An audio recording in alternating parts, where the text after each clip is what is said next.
So, this is the mini garden. Let's take a look. Hello, flower. Let's take a look kung, ayan, titingnan muna natin yung ampalaya natin, guys.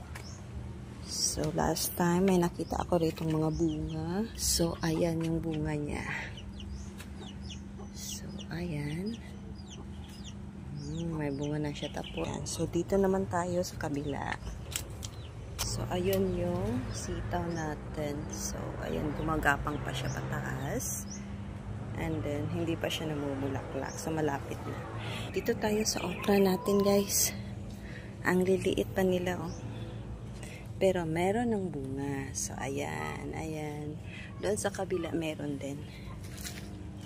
Oh, ayan. Diba? So, meron na tayong maha-harvest ngayong sa susunod na mga araw. So, ayan. Yung pichay natin, nag-iisang pichay. Super laki na niya, guys.